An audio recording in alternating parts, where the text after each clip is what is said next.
केंद्र ही there you train, और training में डिमॉन्स्ट्रेशन होता है। यदि आप झूठ बोलते हैं तो बच्चा झूठ बोलेगा, आप उसे रोक नहीं सकते। आप यदि 25 साल पहले झूठ बोलते थे, यदि आपके घर में झूठ बोलने का कल्चर है तो बच्चे की जीन्स में झूठ बोलना होगा, आप उसे रोक नहीं सकते। आप रो लीजिए, रोने से कुछ नहीं होता, सुधरने की कोशिश कीजिए। हमने क्या किया? देश की बात नेताओं पर डाल दी और घर की बात बच्चों पर डाल दी या टीचर्स पर डाल दी। खुद हम अपनी जिम्मेदारियों से अपने को मुक्त रखना चाहते हैं, रख सकते हैं। आप पे तर्क होंगे अपने आप को मुक्त रखने के लिए।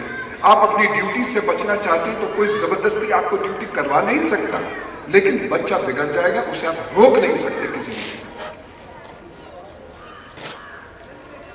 इसीलिए पेरेंट्स को भी बाकायदा पेरेंटिंग के लिए प्रशिक्षित होना चाहिए, ठीक उसी तरीके से जैसे टीचर्स प्रशिक्षित होते हैं।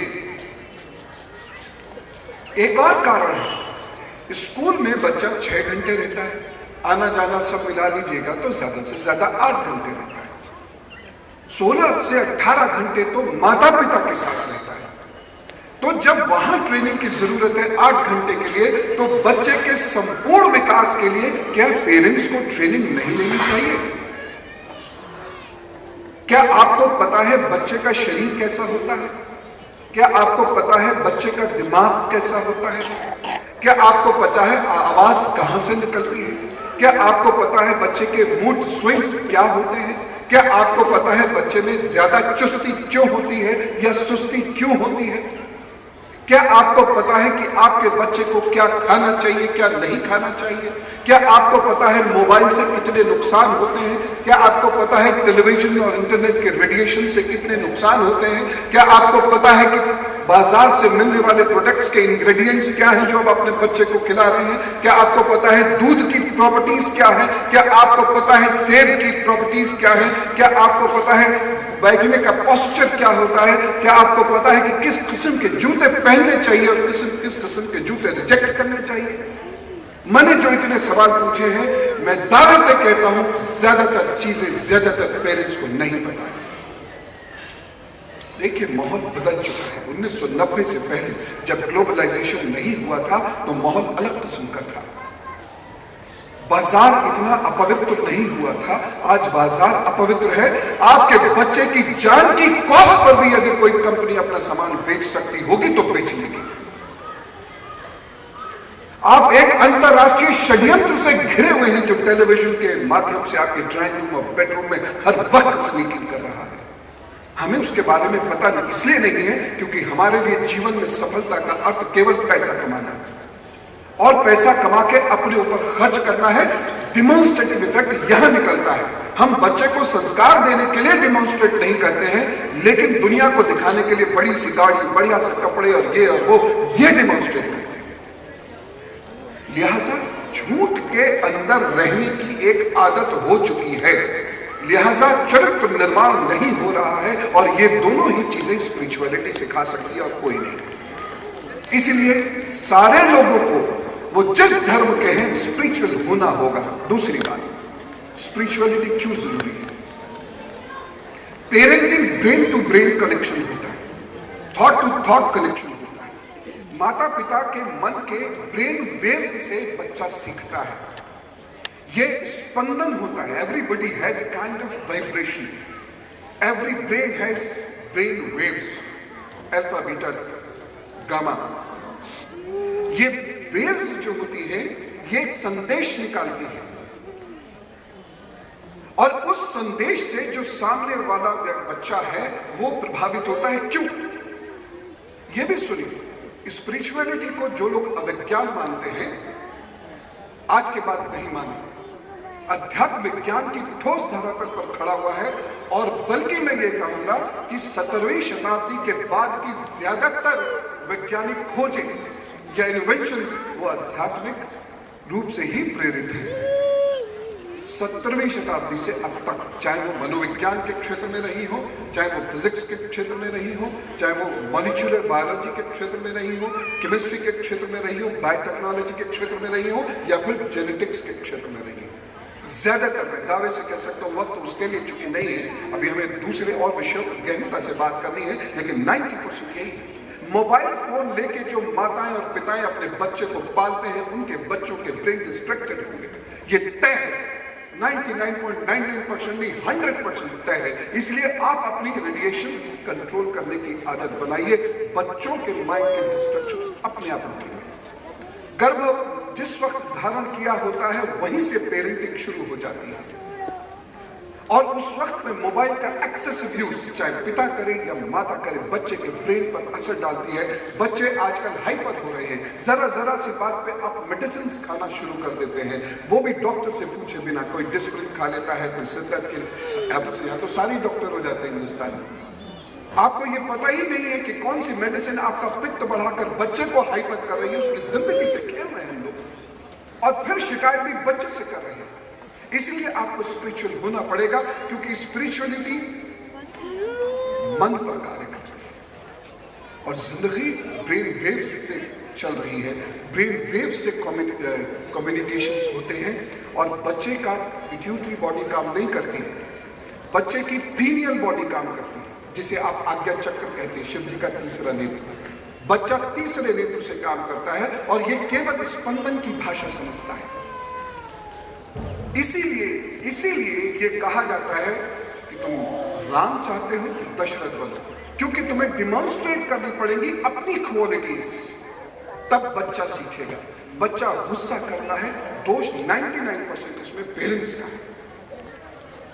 जब गर्भधारण हो रहा था तो पेरेंट्स भी गुस्सा करते थे, दवाइयां ऐसी खाते थे, उसके बाद उनके घरों में झगड़े होते हैं, माता या पिता गुस्सा करते हैं। इसलिए बच्चे के अंदर गुस्सा आ रहा है। आप बच्चे के अंदर का गुस्सा शांत कर ही नहीं सकते, मॉरली भी नहीं कर सकते। अपना तो करो, इसलिए बच्चा आप नहीं सुधार सकते। केवल शिक्षकों को कोर्स देने से कुछ नहीं होगा। 99% पेरेंट्स की प्रॉब्लम नहीं हो सकती। आपको इस चीज को समझना होगा, नहीं तो वक्त समझा रहा है। खास तौर से ग्लोबलाइजेशन के बाद का जो दौर है, उसने socio economic compulsions and complications create कर दिए। इसलिए इस संसार को समझना अब आसान नहीं है, क्योंकि इसमें डिसऑनेस्टी इतनी फैल गई है। मैं मेरे घर में डिसऑनेस्ट हूं, दूसरों की डिसऑनेस्टी पे कमेंट करता हूं। बच्चा सब समझ रहा होता है, क्योंकि बच्चा तीसरे नेत्र से देखता है। इसलिए बच्चा अपनी पीनियल बॉडी से देखता है। इसीलिए देखिए, बायोलॉजिकल रीजन से जो मैं आपको बता रहा हूं, मैं कोई भी केवल आदर्शों की बात नहीं कर रहा हूं, मैं केवल ऐसे सिद्धांत नहीं बता के जाता। इनको गहराई से समझेंगे, कल्याण आप ही का होना है। हाँ, वो अलग बात है कि आपका कल्याण होगा तो उससे राष्ट्र का भी कल्याण होगा, मुझे अच्छा लगेगा।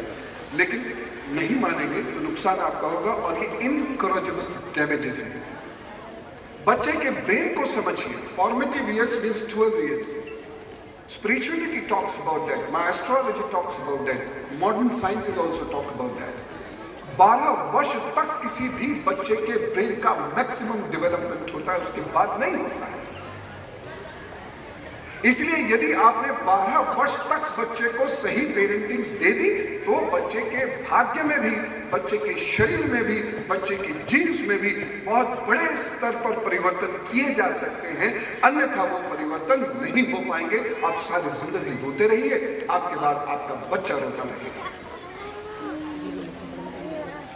बच्चे को डायबिटीज हम देते हैं, बच्चे को ब्लड प्रेशर हम देते हैं, बच्चे की आंखें हम कमजोर करवाते हैं,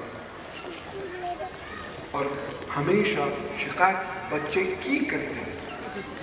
ये बहुत बड़ा झूठ है, छिद्र जीवन है। इससे बाहर निकालिए अपने आप को। और आज मात्र जब आप घर पहुंचे, शांति से बैठे हुए हो, मात्र 15 मिनट सोच के देखिएगा मेरी बात सत्य थी कि नहीं थी। तो घर के माहौल को सुधारे बिना आप बच्चे को सुधार नहीं सकते, क्योंकि बच्चा पीनियल बॉडी से, स्पंदन से सीखता है, वाइब्रेशन से सीखता है। बच्चे का ब्रेन उसी तरीके से डिजाइन होता है। नहीं तो एक क्लास में एक टीचर के 20 स्टूडेंट्स 20 एक साथ सीखते। अगर ब्रेन्स का फर्क नहीं होता, थॉट प्रोसेस का फर्क नहीं होता, जीन्स का फर्क नहीं होता, तो 20 बच्चे 20 एक साथ सीखते। एक घर के अंदर 2 बच्चे दोनों एक साथ सीखते। ऐसा होता है कभी? कोई फर्स्ट होता है, कोई सेकंड होता है, कोई थर्ड होता है, कोई 20वां भी होता है। घर के अंदर भी 3 बच्चे हैं, तीनों अलग अलग सीख रहे हैं। कोई फिजिक्स अच्छी पढ़ता है, कोई साइकोलॉजी अच्छी पढ़ता है, कोई लिटरेचर अच्छा पढ़ता है। मेरी बात को सोचकर देखिए, क्या मैं गलत कह रहा हूं? इसलिए आप ये सोचें कि आप सिखा रहे हैं, इम्पॉसिबल है। आप डिमॉन्स्ट्रेट कर रहे हैं, उस डिमॉन्स्ट्रेशन से बच्चा खुद सीखता है। वो अपने आप में उतना ही विलक्षण अस्तित्व है जैसे आप हैं, बस फर्क इतना है कि उसकी शारीरिक क्षमता अभी कम है और उसका अनुभव नहीं है। अन्यथा दिमाग उसमें उतना ही है, बल्कि बच्चे में दिमाग ज्यादा होता है। That is why it is very rightly uttered, it is very rightly said, child is the father of man. Because a child comes to this earth with a lot of innovations. इसलिए वो पिछली generation से definitely better होगा। इसलिए generation gap के ऊपर dispute नहीं होने चाहिए, क्योंकि हमने भी अपने पेरेंट्स का विरोध किया था। विकास सतत परंपरा है इस धरती की। ये धरती जब तक है विकास होगा। ये विकास हर चीज में होगा। अच्छाई में भी आगे निकलेगा अगला जनरेशन, और बुराई में भी आगे निकलेगा अगला जनरेशन। विकास कैसे रोक देना? हम थाम लेना चाहते हैं पानी को अपनी मुट्ठी में। Impossible. So try to adjust with your child. वो आपके जैसा कैसे बन सकता है? क्या आप अपने पेरेंट्स के जैसे बन पाए थे? क्या आप अपने गुरु के जैसे बन पाए? या सब छोड़ दीजिए, क्या आप आपकी इच्छाओं के जैसे बन पाए? बच्चे से उतनी उम्मीद कीजिए जितनी एक इंसान को दूसरे इंसान से करनी चाहिए। इससे ज्यादा करेंगे, आप माफ कीजिएगा, उसका शोषण करेंगे। दूसरी बात, जब हमारे पास वक्त नहीं होता है, या जब हम एजुकेटेड नहीं होते हैं, या जब हम बच्चे पर ध्यान देने के लिए टेक्निकली प्रिपेयर्ड नहीं होते हैं, तो हम लिबरल पेरेंटिंग करने लगते हैं। I totally disagree with the idea of liberal parenting. West में भी अब इस पर ज्यादा जोर नहीं दिया जाता है, लेकिन हम लोग मानसिक रूप से गुलामी करने के आदी हो चुके हैं। इसलिए जो भी कुछ पश्चिम से आ जाता है वो हमारी पॉलिसी बन जाता है, ये देखे बिना कि वो सही है या गलत है, ये देखे बिना कि उनकी रिसर्चेस क्या है, उनका एटमॉस्फेयर क्या है, उनकी क्लाइमेट क्या है, उनके फ्यूचर एम्स एंड ऑब्जेक्ट्स क्या है, उनकी सोसाइटी किस पायदान पर खड़ी है, ये सब देखने की बजाय। बल्कि मैं तो यहाँ तक जानता हूँ कि हमारे पॉलिसी मेकर्स को जब पॉलिसी बनाने के लिए दी जाती है, या रिसर्चर्स को भी जब रिसर्च करने को दी जाती है, तो सिर्फ 2 काम करते हैं ज्यादातर लोग। या तो विदेशी किताबें खोल देते हैं, और या विदेश जाके घुमाते हैं। बना दी एक पॉलिसी, अब आपके ऊपर चल रही नीचे। वो तो अपना ट्रक बेच गया, हिंदुस्तान की सड़कों पे वो चले या गड्ढे में गिरे से कोई फर्क नहीं पड़ता। हमने ये सिद्धांत लागू करने शुरू कर दिया। क्या किसी भी जीव को आप लिबरेट कर सकते हैं टोटली? Is it possible?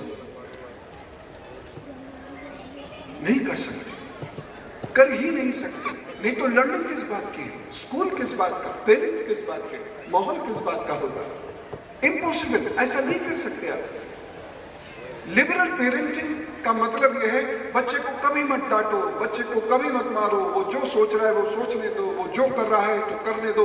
यानी ये मान के चलते कि हर बच्चा राम है, हर बच्चा कृष्ण है, वो जो सोच रहा है वो सही, वो पहले ही दिन से विलक्षण पैदा हुआ है, वो पहले दिन से भगवान जी हो गया।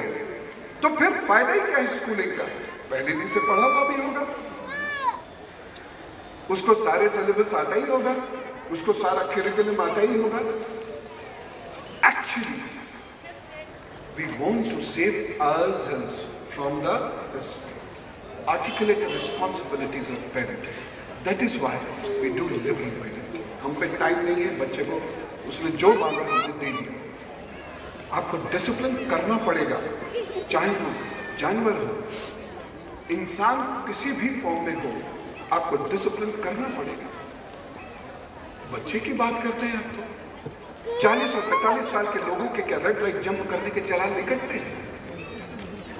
मामू जी जो रेड लाइट पे खड़े होते हैं वो एक्चुअली हमें डिसिप्लिन करने के लिए खड़े होते हैं। पता हम सबको होता है रेड लाइट जंप नहीं करनी है, फिर भी करते हैं, जानबूझ के भी करते हैं। हमें से ज्यादातर लोग जानबूझ के करते हैं, जानबूझ के उल्टी रोड पर चलते हैं, जानबूझ कर झूठ बोलते हैं, जानबूझ कर क्रिटिसाइज करते हैं, जानबूझ कर गलत काम करते हैं, बच्चों के सामने करते हैं। हमें डिसिप्लिन करने के लिए ही तो ये रेगुलेटरी बॉडीज बनाई गई है, अन्यथा क्यों? हमें खुद पता हो यदि ये भीड़ है तो हम चुपचाप खड़े हो जाए, नहीं खड़े होते, उसको धक्का देके तोड़ तोड़ के अंदर घुसने की कोशिश करते हैं। इसीलिए वहां पर एक गार्ड खड़ा किया जाता है। मैं तो यहां तक मानता हूं कि यदि किसी को कंट्रोल करने के लिए गार्ड खड़ा किया जाता है तो ये उस व्यक्ति की खुद पर शर्मिंदा होने की बारी है। अन्यथा यदि हम इतने प्यूरिफाइड सोल्स होते तो गार्ड खड़े करने की क्या जरूरत है? हम में से कितने लोग हैं जब किसी सोसाइटी में जाते हैं और गार्ड रोकता है, उस सोसाइटी के लोगों की सुरक्षा के लिए उसका अपॉइंटमेंट होता है तो उससे मारपीट करने को तैयार हो जाते हैं। तूने हमको कैसे रोक दिया? जब मैं इतना डिसिप्लिन में रखा जाऊंगा तो क्या मैं अपने बच्चे को एकदम लिबरल छोड़ दूंगा? Liberal parenting means what? क्या अब और हम जंगल में रहते हैं, केवल वहां लिबरल पेरेंटिंग हो सकती है कि जो मर्जी सो खाओ, जहां मर्जी सो घूमो, अदरवाइज लिबरल पेरेंटिंग नहीं हो सकती। लेकिन ठीक ऐसे समय में मैं ये भी कहना चाहूंगा कि पेरेंट्स फौज के ट्रेनर्स नहीं होते, ये भी ध्यान रखें। मैंने देखा है बहुत सारी माएं और पिता कभी भी तहजीब से, आदर देकर अपने बच्चों से बात ही नहीं करते, हर वक्त इंस्ट्रक्शंस देते रहते हैं। ये क्यों नहीं किया? चल जाओ पढ़ने का बैठो। ये भी तो कह सकते जाओ पढ़ने का बैठो, मन नहीं हो रहा, चलो कोई बात नहीं, कुछ देर बाद बैठोगे। रिस्पेक्ट चाहते तो हैं, देना नहीं आएगा क्या? अगर आपको बच्चे को रिस्पेक्ट देना नहीं आता, माफ कीजिए, आप बच्चे की ईगोस को टच कर रहे हैं, हर्ट कर रहे हैं। और बच्चे के अंदर भी ईगोस होती है क्योंकि वो भी इंसान है, ठीक उसी तरीके से जैसे मैं। और वो अड़ जाता है, नहीं करता। जो कमजोर बच्चा होगा वो डरता चला जाएगा, दबता चला जाएगा, और जो बच्चा विद्रोही स्वभाव का होगा वो अड़ जाएगा, नहीं करता। करा लो, अब करा के दिखा दीजिए उसे। बेटे खेलने जाओ, नहीं जाता। हर काम को करेगा क्यों जाऊं या ना से शुरू करेगा, और ये नेगेटिविटी उसके अंदर हम बढ़ाते चले जाते हैं क्योंकि हम बच्चे से मुचेटा लेना शुरू कर देते हैं। कर नहीं करेगा, देखता हूं कैसे नहीं करेगा। लो, हम बच्चे से लड़ रहे हैं, अपने बच्चे से हम डोमिनेट करते हैं क्योंकि हम पेरेंट्स हैं और हम ऐसा रूड व्यवहार हम बच्चे से लड़ने लगे। ठीक उसी तरीके से जैसे हम अपने ऑफिस में लोगों से लड़ते हैं या जैसे खराब पड़ोसी से लड़ते हैं, करके दिखाओ। वो क्या कहता, नहीं करूंगा तो दे दबा दब, दे दबा। मैंने यहां तक देखा है कि कुछ लोग गुस्से में बच्चे खाना नहीं दूंगी। बच्चा है, वो कैदी तो है नहीं 302 का। तो इतना रूड व्यवहार भी उसी टाइम पर नहीं होना चाहिए। इतने बीच का एक रास्ता निकालना है, वो रास्ता है डेमोक्रेटिक पेरेंटिंग। मैं बार बार आपसे कह रहा हूं, स्कूल को आप कुछ मटेरियल देते हैं, वो उसी को फाइन कर सकता है। मैं शिक्षक हूं, इस बात को समझ सकता हूं। वो अपने से प्रोडक्ट क्रिएट नहीं कर सकता।